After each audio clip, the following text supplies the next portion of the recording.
Having a Gas is the podcast that chats to the great and the good of the creative industries, and in particular finds out what makes great music for film, for TV, for commercials, for cooking to, for dancing to, f***ing to, and more.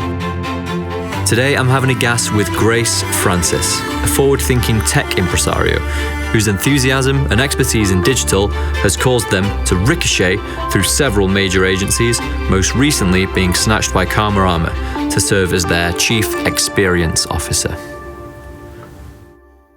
Okay, hello Grace. Hello, how are you doing? I'm doing okay, thanks for joining me from what looks like a very cool place. Is that your working from home setup? Yeah, I'm at home. I'm on a wharf right on the River Thames, so it looks really beautiful, but it's absolutely freezing. Yeah. The heating is cranked up and I'm wearing like 3 tops. And it's only October. I know, yeah. I did it to myself. I bought the house in summer and now I didn't think that through at all, so I'm being punished slightly. Yeah, but that's, that's a mythological trope if I ever heard one. But how has, there are two big jumping off points I want to explore. First being the obvious one, how has the working from home experience been for you? I found it really enjoyable. I think I've just discovered I'm a bit of a house cat. Yes. So a lot of the work that I do is stepping away, processing information, pattern recognition, and then coming back and presenting that to another group of people and saying, have we got to this point of truth? And so having time to be able to focus and to think, listening to music at home, having control over the environment, also extending to things like lighting, actually feels like a huge luxury. And then when we come back together again, you can enjoy other people's brains and other people's thoughts. But for me, it's a really, really nice balance. Yeah. And so what is the word on the grapevine at Karmarama about how the return is going to look when it happens? Because we know Ogilvy is saying we're going to do a 3-2 model, and some people have abandoned their offices altogether. Is there any plan at the moment? So I think really we're owned by Accenture, so Accenture will keep us informed on that. They're really good about putting our requirements and our safety first. But I think for a lot of people, it's less about what will it be coming back and what will it be like as we go on. So really specifically, do you want to be working a 9 to 5, and Karmarama are incredibly good about considering people's holistic lives. So if you're a parent or your lifestyle is set up in a certain way that needs to accommodate, they're really, really good at considering who you are and what you need. And I think in many ways, this will just accelerate that, not just for my company, but lots of companies. I think we'll start to recognize that balance of life.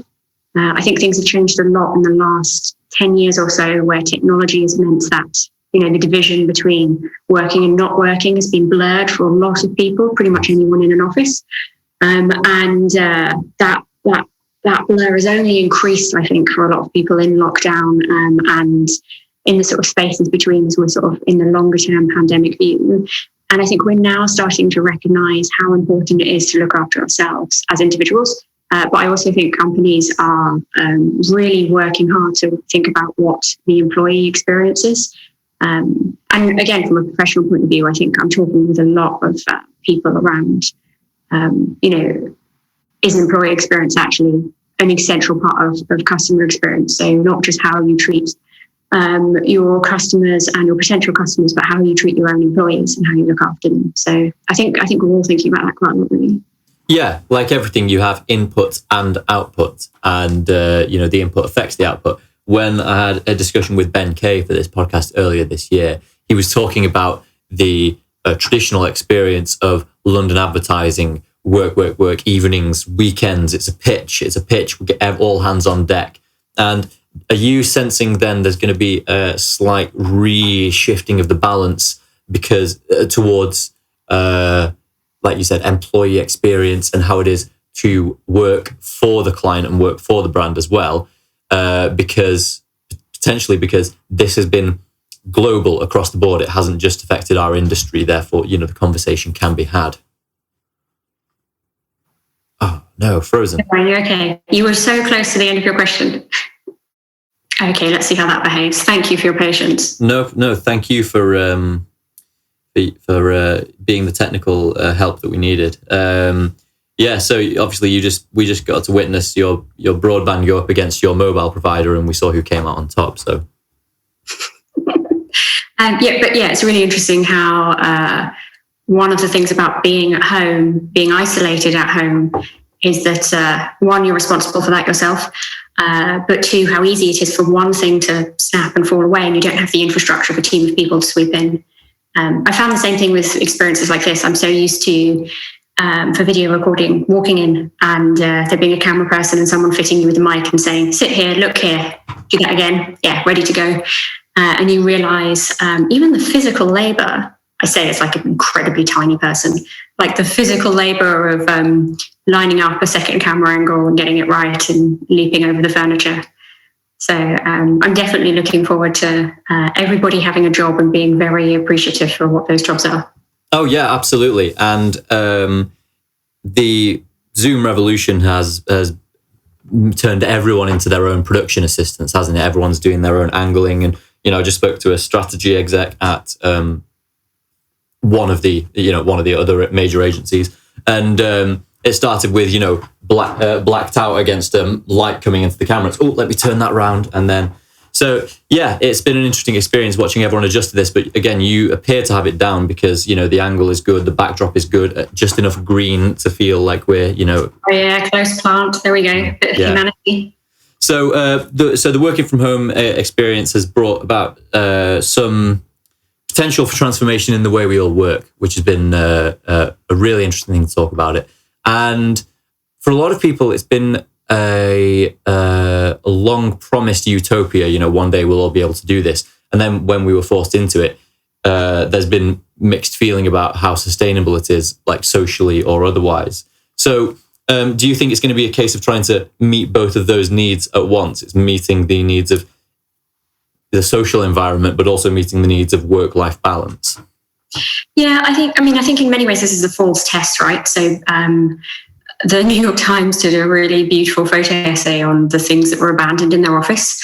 So people's dying plants and half a sandwich, but also like your headphones. Because I don't think people understood when they were stepping away from their offices how long it would be. I don't think any of us fully grasped how long we might be in this situation for, working remotely. But having said that, if you look at, a lot of scale tech organizations have been doing this for a really long time and doing it incredibly well. At the beginning of lockdown, I saw one organization had like a 3-day conference, and they converted the conference to online and then added things to the program because they were that organized. They were so accustomed to doing things remotely. They were like, great, we now have some more time. We don't have to shuffle people from building to building. Here's a few extra speakers. And I think when we move forward, what we'll actually be looking at is the idea of freedom to go out, to engage, to have a bath in the middle of the day, or read your kid a story, or whatever else you've got going on in your lives, but also freedom from. And in that case, that's freedom from being stuck in perhaps a normative time to be clocked into work and everybody having to be physically present in the same space, but also freedom from being incredibly stressed about trying to quantify the risk of popping down to the bakery.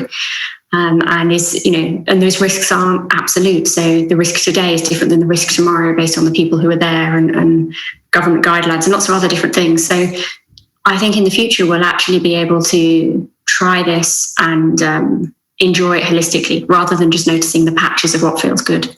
Yeah, there's a few questions I had. I just blew the secret. I've looked down at my notes, which I hope never to refer to, but I had some questions sort of lined up, and you've already teed up a number of them, and so I'm trying to figure out which angle to go at first. I think one thing I wanted to get from you is which brands you think have really stood out and done well during the pandemic, and people who have adapted well. Yeah, so I think it depends on at which point in the pandemic we're talking about. So yes. At the very, very beginning, I think when everyone was feeling chaotic, there was this period of time where we were moving into lockdown, and the rules weren't yet written, and everybody felt a little bit untethered. And I think there were a lot of brands there that put out creative work that just said, hey, we care about you and we're thinking about you.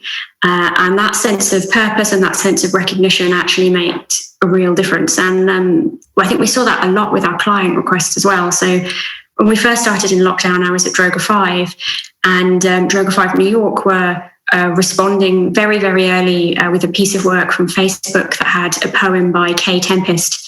And at that very, very early stage, I think what we wanted to know from any organisation, any organised body at all, was that we're in this together, we're thinking about each other, we're concerned, and there's an element of humanity and there's an element of protection.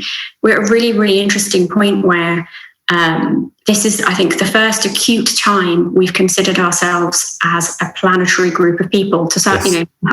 not to sound too much like a Star Trek episode, you can talk about sustainability in the environment, which obviously affects all of us, but that's a very, very slow, cumulative thing that many of us will take our eye off. And this is the first acute moment where we look together and say, wow, there is no way to escape this. We're in it together. And showing humanity, vulnerability, emotional investment and intellectual investment at that time, I think was a really, really important thing for a lot of brands to be doing. Yeah, I read a piece that you had written, or maybe it was an interview that transcribed, where you were discussing this and the drop-off of small talk as a phenomenon, because when we were first doing our Zoom meetings early on, how are you? Couldn't be met with, yeah, all right. It's like the sky is falling. How are we all doing? And I absolutely take your point as well about this being a global moment, and the first truly global moment that I remember in my lifetime, where Australia, Iran, China, Russia, Texas, and Aberdeen were all facing the same issue at once. Yeah, it will absolutely shape all of us, and I think we don't fully know how it will shape us as we go forward. I think there's an interesting thing there about absolutely small talk goes. And it means when we engage, we are inquiring after each other's well-being in a really genuine way. I think as we progress, there's been a very interesting thing. I was doing a study for a client at work around how people behave through screens and the differences that we see.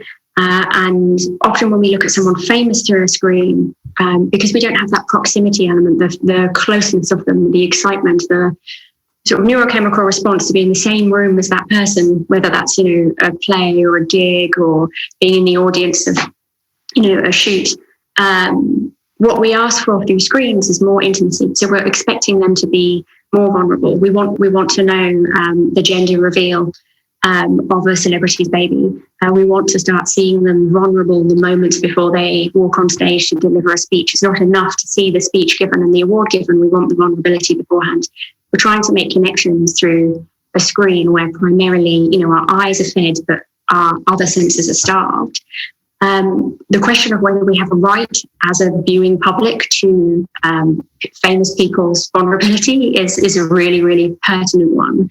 But I do think the same thing is happening with our individual connections as well. We both want to feel more connected to the other person. We want to see what they're feeling, but we're also inquiring after their well-being and wanting to show ourselves holistically, to bring an authentic representation of ourselves to work, to a pub quiz, to whatever it is, where you can say not just how I am in this hour, but you can also start saying, well, these are the things going on in my life. And I think that does ultimately lead to better connection, better human connection. Also, when you're thinking about work, it leads to better work because you're able to bring an intersectional, inclusive presentation of yourself to work. You can say, some of us have the privilege of saying, I've got kids in the next room, or I need to go tonight to my therapy or my physiotherapy or whatever it might be. I recognise I'm saying that, and not everybody does have that, but I think there are more and more pockets of organisations where you can say, this is who I am holistically. And then when you're making work, especially our kind of work, that reflects through, and hopefully to someone, watching it in a different part of the country or a different part of the world who doesn't quite have that yet. Yeah. And I think something that you mentioned there that really, that I remember feeling quite profoundly is, obviously I attended a lot of gigs when I was, I'm not going to say younger, like I'm old, but not now, obviously. And there was always, I never noticed it till you put your finger on it there was always a particular reaction when you see someone for real for the first time, you've only ever experienced through the screen. And I remember the first time this summer that I saw someone who we work with, who I'd not seen for real since March, had a similar kind of effect. It kind of throws you a bit. You forget how tall people are. You forget what they really look like. And do you think there's going to be a strange back to work moment when everyone gets that, where, you know, there'll be people, I don't know if it's because you mentioned you were at Droga 5 at the start of the pandemic. So my inference from that is that you've not been in the Karmarama office yet with the whole team, or?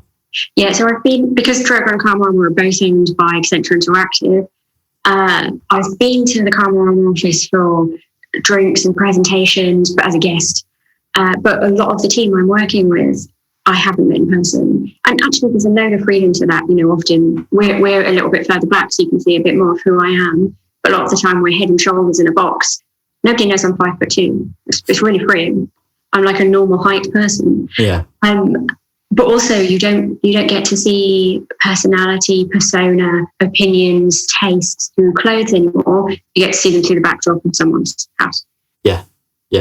So it'll be really interesting to see what happens if relationships transform at all when you all come back together for the first time, or what people's reaction will be. I've also had a really interesting experience of making a couple of good friends during lockdown. So I was doing a presentation talk for a project I do outside of work, which is basically applying design thinking to human challenges. So using all the skills that we use to help corporate innovation for scaled businesses and apply them to really granular, big and small decisions in your life. And traditionally, I explain this and I show a tool, and then I ask people to sort of jump on the line and talk about a problem. And I had this really amazing experience where I shared a tool and spoke to someone, and I sort of said afterwards, look, we've done this. You've been really brave to do this in front of 70 people that you don't know. We'll do a follow-up call, and I can tidy some stuff up for you, and just take our time and explore things a bit deeper when you haven't got a bunch of strangers watching you. Yeah. And me and this woman have now become really close friends. We text every day. And she started off with the pandemic in a different country and has come back to the UK. She lives 20 minutes away from me, but it's not appropriate for us to see each other. So it's really interesting that we've never shared the same physical space, and she's become a really important person in my life. Yeah, there are going to be films about this and novels, no doubt, in the future. I do wonder actually how many people will use the COVID-19 pandemic as a backdrop for their future fictional stories. But that sounds like one that's ripe for retelling. But going back into more, I want to know more about how where you started and how you got into this game, and then we'll see what's going to happen going forward. So, what brought you into our industry, first of all?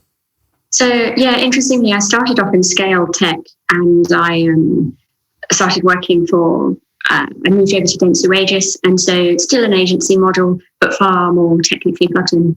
And after a while at Dentsu, I got a call from Gray and was headhunted in what was then called like a head of innovation role. And I remember people in Dentsu saying, they don't mean the same thing you do. They don't mean what we mean when we say technology and innovation, creativity, means something else. And I was like, well, now I'm definitely going to turn up and go and have a look. And that was a really exciting process, and being pulled closer and closer to creativity and to the ability to use narrative storytelling as a tool to change people's opinions and change people's views. And within that, also recognizing that the kind of work that I do means that we can change our relationship with clients to say, traditionally in a creative agency, your remit might be this big. And using experience as any moment that someone's engaging with your brand, even if they're just thinking about your brand, is experiences. It's creating that consistent and holistic response. And so suddenly creative strategists, their world just gets wider, and you're allowed to pick up any element that you want to. And that's incredibly exciting. And I just ended up from there really falling in love with this world. Moving over to Droga, spending a couple of years there, and I came on board Droga knowing that the Accenture acquisition was happening, and to get them bedded in and to build experience out, plug in these very two different worlds and connect them together. And now my next chapter is at a more scaled range, doing a similar thing for Karmarama. So Karmarama's obviously been with Accenture for a lot longer, for almost 5 years now. But telling that story and carrying it through, just recognizing that creatives have these new sets of tools available to them, which can change the output of work in really exciting ways. And so for me, that just was like a continuous privilege. It's really pleasurable. Right. So the kind of role that you occupy is not necessarily one that would have existed 25 years ago. Is that right? Is it taking advantage of the new landscape we live in? Yeah. And I found that actually really interesting. A few years ago, we were talking to some grads and just saying, yes, absolutely. My job didn't exist when I was going to school. It wasn't available. And that will continue to happen. And actually recognizing for people who are starting out in their careers, that critical thinking and creative response are two core processes and tools that will carry you forward regardless of how jobs change. Yeah. And I think that becomes really exciting because we talk about what's possible rather than what's permissible. Those rules are changing continuously. I also think that we're seeing a lot of clients come to creative agencies to answer really wicked, difficult problems that exist in the world, because creative agencies are known for applying a certain alchemy. The responses and the answers of what makes something resonate with us emotionally are so often met through leaps that aren't logical alone. So when you come up with a really big challenge about sustainability or a cultural shift in perception, asking a creative agency is fantastic because, again, they don't think about the feasible. They start from a point of, right, what do we need to do and what should we do? And then let's work out how to make it happen rather than being boxed in and hemmed in. So I think we're seeing more and more relevant and exciting and purposeful briefs coming through as well. That's interesting, that, because when you're saying being boxed in, were you referring to boxed into traditional media ways of thinking? I think I'm talking about that, but I'm also talking about what is possible to do. So starting out and saying, we know that this is possible, where I remember years ago working with a creative, and the challenge was to create an artificial intelligence for the Science Museum.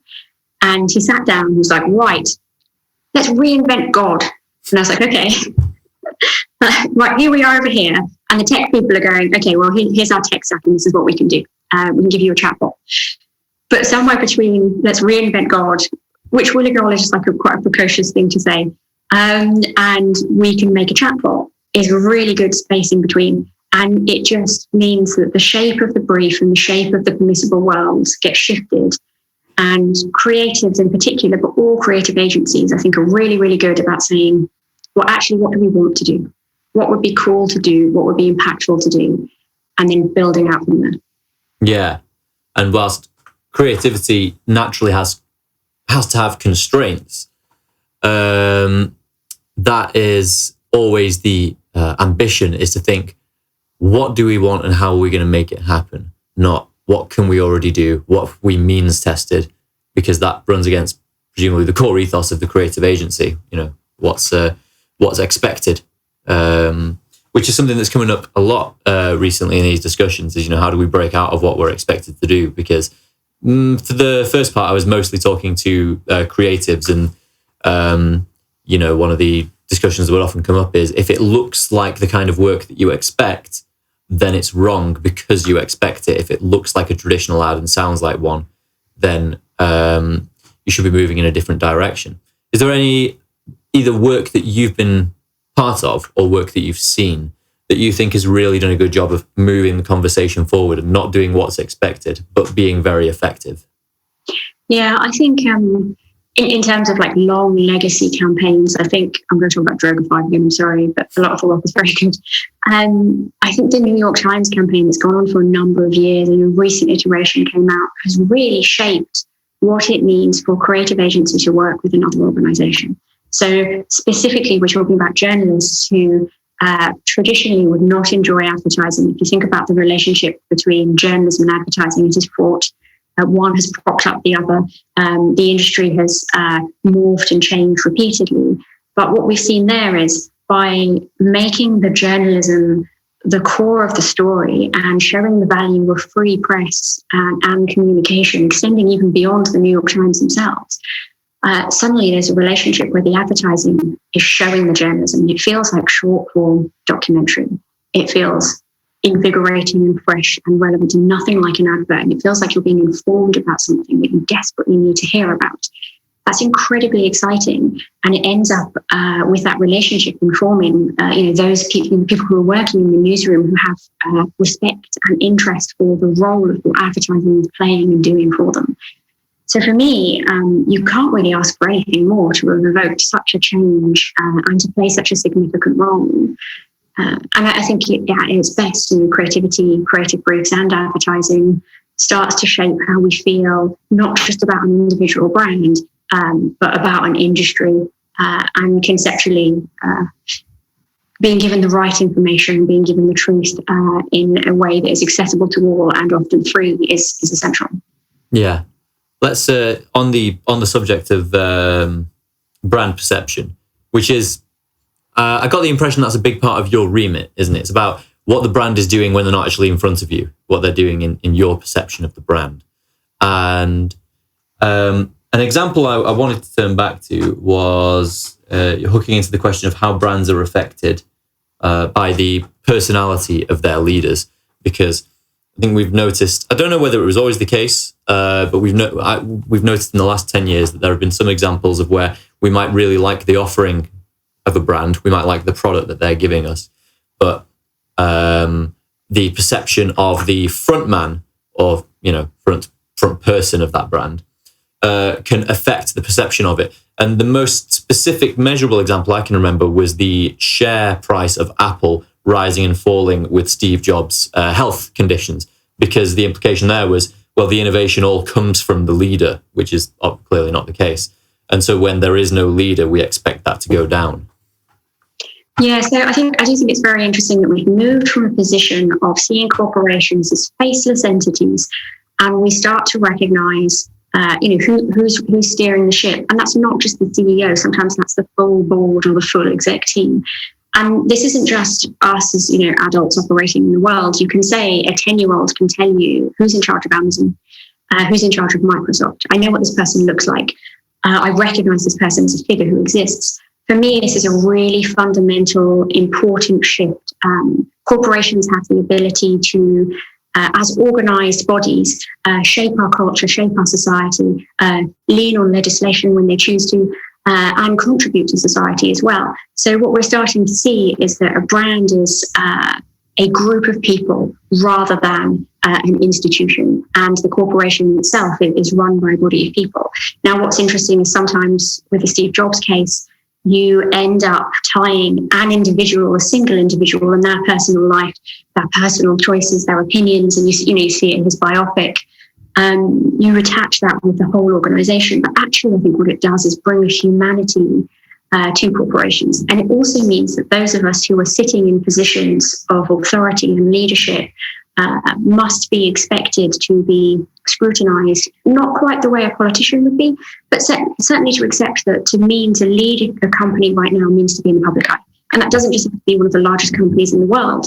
That's any organisation that is choosing to sit on the world stage and contribute at a societal level and an individual level. I think we used to think about what I do about brand experience and customer experience as what does an individual's experience feel like as they engage with a brand? What happens when you call your telephone provider once every 3 years, or when you upgrade your mobile, or when your pizza delivery is late? But actually what we're also talking about is that collective semiotic view, that cultural view of how you are perceived internally.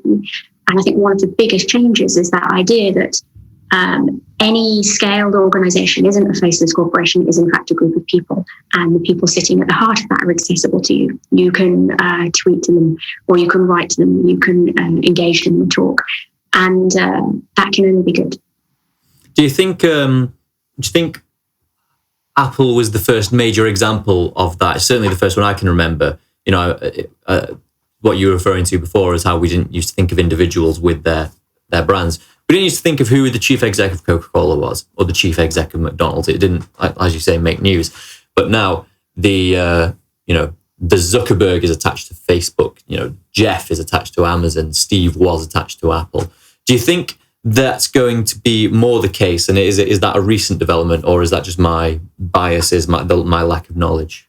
I think it probably depends what you're into, doesn't it? So I definitely think tech that's ubiquitous within our lives plays a significant role. So when Apple release new products, everyone in my house comes around and watches it live, and it's a nerd version of the Super Bowl in some respects. Yes. It's a really exciting moment.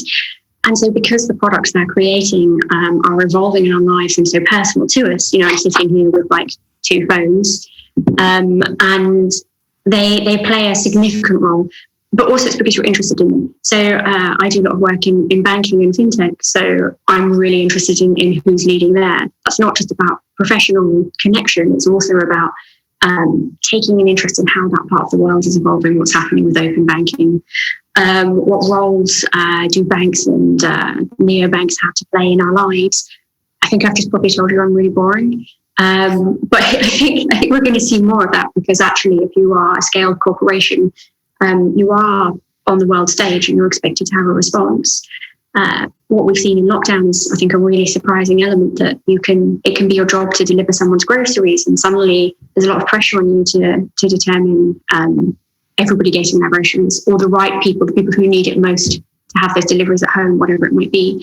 These are absolutely extreme and unlikely circumstances. If you think, your job before the pandemic was to make sure people got the right organic carrots. It's a real shift, and I think a lot of organizations are doing incredibly well and have adjusted admirably. But the result of that is when we come out the other side, gradually, slowly, we are expecting those kind of relationships with brands. We want to know, what are your belief systems? How did you operate in COVID? That will be an interview question that's asked on either sides of the table. You go for a job, what did you do? And what did your company do?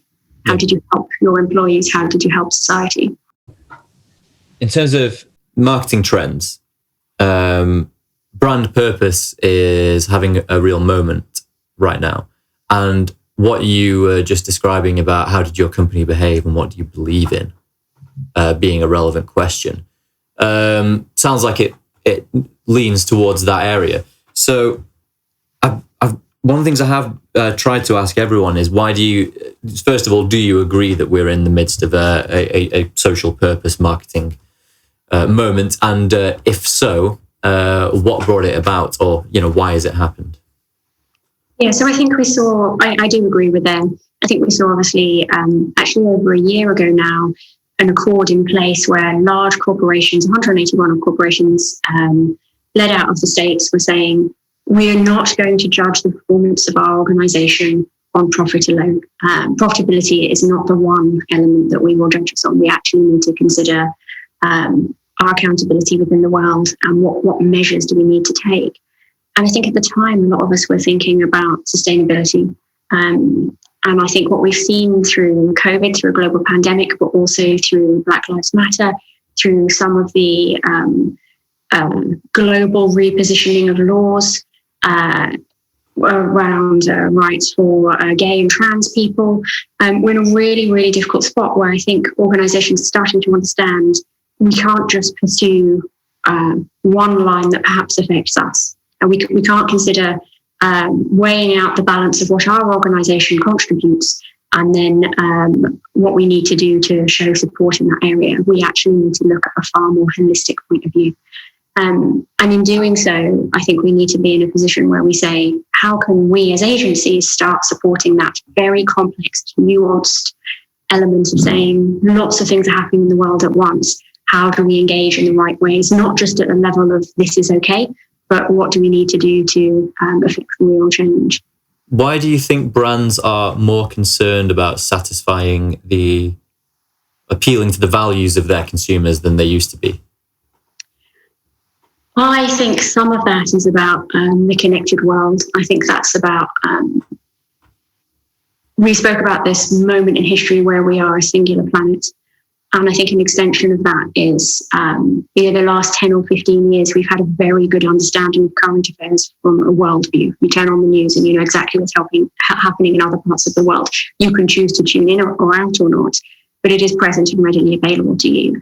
And I think another thing is happening where CEOs, the age of CEOs continues to be the same, the mean age where you get to that, but they are of a generation that's slightly younger and so slightly more plugged in. again, to technology, which means a more emergent view, perhaps, of what's going on. And so I think we're just all becoming far more self-aware and far more engaged. I would like to also say that I think that creative organizations, agencies, and consultancies are going to their clients and saying, we also think this is important to you. So I think it's everybody leaning in together and saying, okay, we need to do something about that. That's individual accountability, laddering up to an organization scale. So there's I've got a podcast coming out in a few days with Steve Harrison, who wrote the book Can't Sell, Won't Sell, about the trend in brand purpose. And I think, and I don't want to misconstrue his views here, because he's going to speak for himself on the podcast. But I think one thing that we were discussing was whether it's a moment of, in the religious sense, brands paying indulgences, repenting for past misdemeanors. But it could be that also interfacing with something you were alluding to, the fact that we are in a global moment, and if a brand misbehaves, you and I and everyone else we know can voice our disapproval of that brand, and we get real-time feedback on the perception of that brand going up and down from the wider marketplace.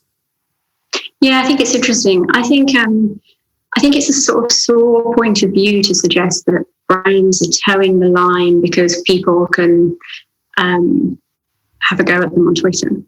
Like I think it's more complicated than that. I think we're starting to recognize as individuals that we're autonomous and we're accountable. And one of the privileges of getting into leadership is using that ability and that reach to influence others.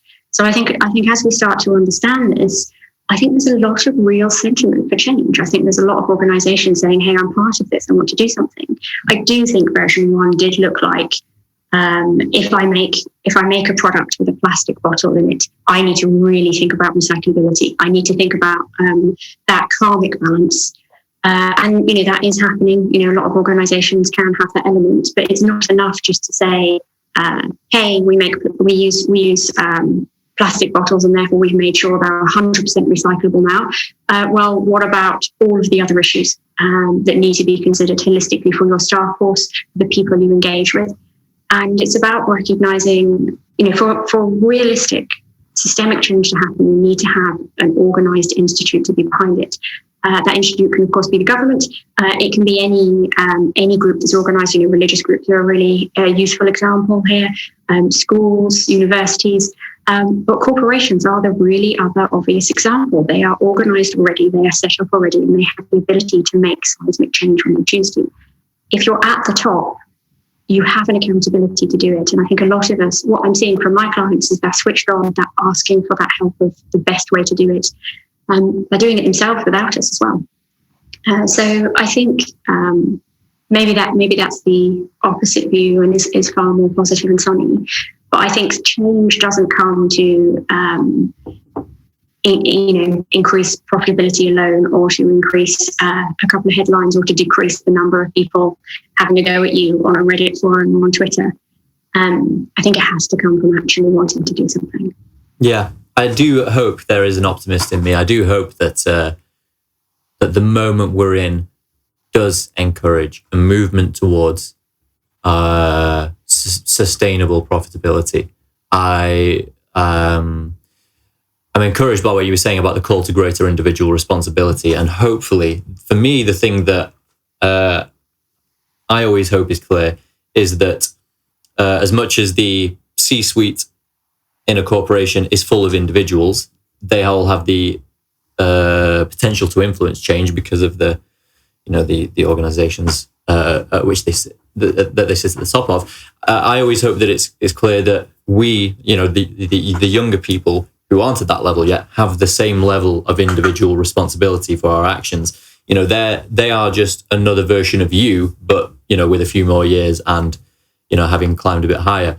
So it's when you see people who aren't in a position of influence advocating for unethical behavior, but also criticizing the unethical behavior of big corporations or politicians, it's like, well, they're just doing what you're doing now, but with more people watching. So I'm hoping that this becomes a conversation between the consumer and the brand. It's like, if you behave better, we will also behave better. Yeah. And I think there's an element of autonomy, isn't there? It's about saying, recognize what you have control over, and then lean into that as much as you can and affect the change that you want to change. And sometimes it might feel the only thing we can do is to tweet a moment of outrage at an organization. And sometimes that can even be true, but a lot of the time it isn't true and there is more to be done. And it's just recognizing, both collectively and as individuals, we have a lot of power at any point in our lives. Absolutely. I 100% agree with that. And I want to take a brief sidestep because really I should only keep you for another 10 minutes. And there's something that I wanted to explore with you as a tech expert and someone with your perspective. I was talking at the weekend with a couple of people about the phenomenon of, the acceleration of technological change and the difficulty that policy and legislation is having at keeping on top of that wave and keeping up with it. And someone made the point that the reason that big tech companies, like Google, for example, are not as regulated as you would expect is because they're kind of flying without a license because policymakers don't understand how the tech works. Because I don't know, I'm free associating here, but I suppose the question is, do you think in 20 years or so, when let's say the Senate and the House are full of people who do understand how to code and how to create software or whatever it is, that it'll be slightly easier to regulate? Yeah, I think, so first of all, we're assuming that the regulation isn't there because of literally understanding what the technology does, where actually I think we know that legislation takes a very, very long time to be put into place, and that the advancement of technology makes the Industrial Revolution look like a snooze fest. Yeah. This will be, this period in time will be seen as the dark ages of the internet in terms of that everybody's working things out. So I think there also needs to be acknowledged the idea of best intent. So when any scaled organization employing technology for their users, for their customers, they have a good intent in mind. They have a plan to make something that is of use in the world and purposeful in the world. Holding all of that in mind, I think we will start to see a change in the next, probably not the next 20, even the next 5 and 10 years, where you see literacy and understanding, not just of technology, but how that technology is put together, how that technology works and the implications of that. That will start to carry through into other areas of life as well. But it's a lot to ask for people who are trained to do one thing to suddenly learn about other things as well. And the other thing being technology is always really, really hard. That's why you have expert consultants who can guide you through that process. So I think it will come. It definitely will come. But again, I'm still absolutely amazed to people who choose to lean into technology, who are younger than me, and appetite and interest, not just to learn, but to employ the tools that they've used, that they've now learned about, to actually put them out in the world and do something sometimes purposeful and meaningful, other times just really frivolously cool. Yeah, which is worth it for its own sake. You can't forget that. Yeah, totally. Okay, so the only thing I haven't really covered with you is anything about music, which is my particular focus. And so I suppose with the time we've got left, all I really need to know is what are you listening to right now, or what are you really emphatic about? Yeah, so I think this has been a really interesting year. How I listen to music has changed. I normally listen to music when I go out and create a long playlist of new and emergent music.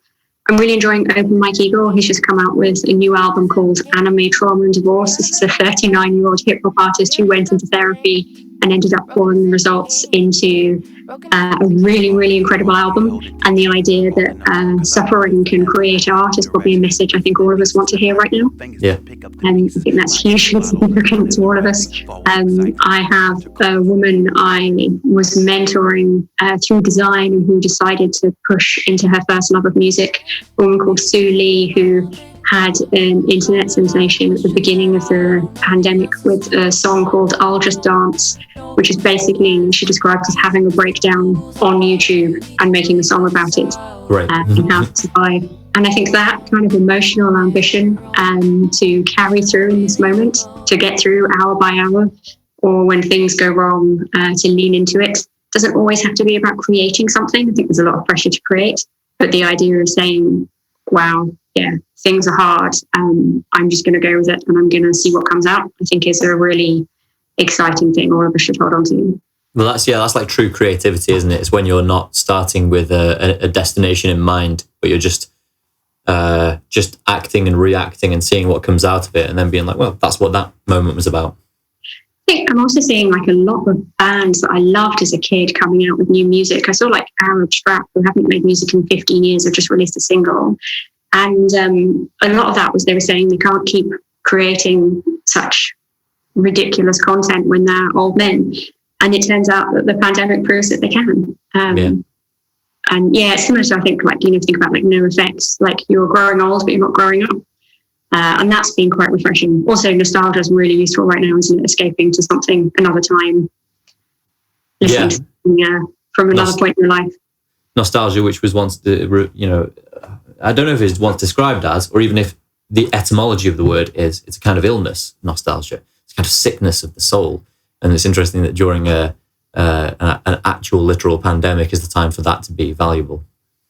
Yeah, well, I think whenever you remember something, you're remembering it with rose-tinted glasses. And to form, music is so evocative. It's literally a time machine, isn't it? And often when we associate a song, we're thinking about what we were doing at the time, a certain holiday, or I don't know, getting dumped in university for the first time, whatever it is. It can really, really pull you back to that moment. And while we're stuck, not just stuck in a pandemic, but feel like we can't move forward, when we're stuck in our houses a lot, maybe we can't progress with our careers or our art or whatever it is, pulling back on other periods of time, that's a real escape. It's a different way, and it's a transcendent experience. Yeah, and that's really interesting that you mentioned about it being a time machine, because when I spoke to Sue Higgs about this, she said, what did she say? That if visual art is how you decorate space, then music is how you decorate time. Yeah, that's gorgeous. Yeah. Other creators are always having good lines. Yeah. But yeah, it's really nice. I think it makes a huge difference, actually. It's and also this is a really good time to listen to new music. It takes your brain a while to accept new music. Music is good because it feels, neurochemically, it feels familiar to us. And this is why sometimes, if you like new audio, you'll like LCD sound system, because even if you don't understand music theory, you're listening to the same thing. Exactly. But actually, now is a great time to sit down and push through on those new albums. Yeah. Hey, well, if you could send over a Spotify playlist, we would appreciate that, and we'll put it in the description on the YouTube link. Yeah, I love that. Looking for my slightly scattered but very free associated list.